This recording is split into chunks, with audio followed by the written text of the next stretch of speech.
With spooky season almost over, let's talk about one of the scariest things that can ruin a game's development. In today's episode of Dev Diary, the series where I try to make my own video games. In today's game, the player controls a zombie, with the goal to find their grave to get some well-deserved sleep. But make no mistake, this is far from just your average top-down game featuring a zombie. As you can see from this menu rocking some totally awesome art, the player is actually broken up into 6 key body parts: head, body, or really a torso, arms, and legs. Each of these parts have their own stats and are randomly generated at the start of the game. And even crazier still, certain player stats, such as damage output and move speed, are calculated based on these body part stats. And indeed, by the way, one of those stats is vision, which explains why sometimes half the screen is like viewing the Matrix, which was really just a creative decision to make things more interesting visually. But this menu is more than just a pretty interface for data. By right-clicking one of those icons, the player can quote-unquote drop a body part if available. This will remove said body part, tossing it into the world once the menu is closed. And while the player cannot throw their head, they can throw their body. And if they do, any limbs attached to said body are thrown with it. And actually, this will happen anytime the player no longer has a body. And here we get a whiff of one of the scariest things that can happen in game dev. I am of course talking about over-ambition. The original plan here was to have far more quirky interactions between body parts, like being able to pogo bounce on a single leg attached to a head, having 2 right legs meaning only being able to move right, and being able to walk on just arms and the player's head without the ability to attack. But it was unfortunately way too ambitious of an idea to get done in time, and so the concept had to be scaled way down just to almost the bare minimum. But fear not, we are far from over with the weird ideas, which also extend to the player's attacks. The player has 2 methods of attack, but since they are controlling an undead corpse, it only seemed appropriate to randomize these attacks. So when using the player's main melee attack method, the game will actually randomly choose either the head or arms, if available, to attack with. Similarly, the player can at any time throw a body part by pressing Q, but what body part is thrown is completely random. This means that the damage output is random, and in the case of throwing body parts, yes, the player can randomly throw their body and thus all their attached limbs at the exact same time. The player will even take damage to random body parts when hurt. And you know, all it takes is one good shot to the noggin to end the player's run, which is why, in a weird way, this is a stealth game. Yeah, it's actually better to remain hidden because hitting an enemy while undetected will deal double the player's damage output, which actually brings us to the enemies, and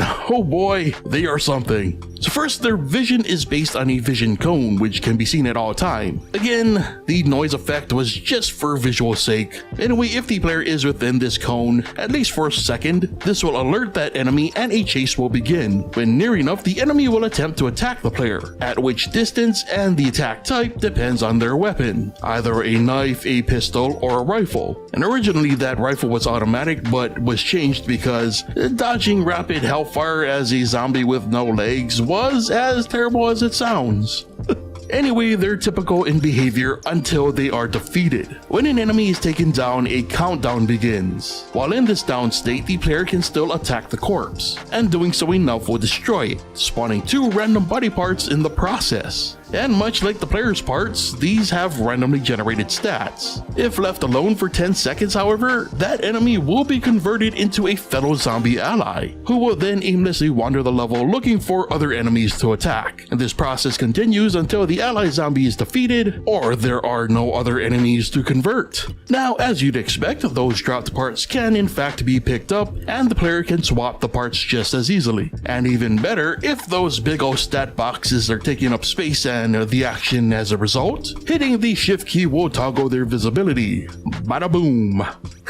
So admittedly, the enemy was toned down a lot over time. It was originally way more aggressive, attentive, and again had access to automatic weaponry. But it wasn't very fun, and while the current version may lean too heavy to the zombie side, it's hard to balance for those runs where like the player rolls the lowest possible stats. Again, with more time, this could have been polished up, and really that was the general feeling throughout working on this project. Whether it was the the overambition of the limb system or the lack of polish on the collisions and behaviors, this definitely felt like a promising project that could use more time in the oven, you know? Also, for whatever reason, I decided this project would be the best time to switch to GameMaker's new code editor, and that unexpectedly took so much time to get used to. Also, looking back at the footage now, I really need to fix the tile generation code. Anyway, against my better judgment, while not being too confident with the balance,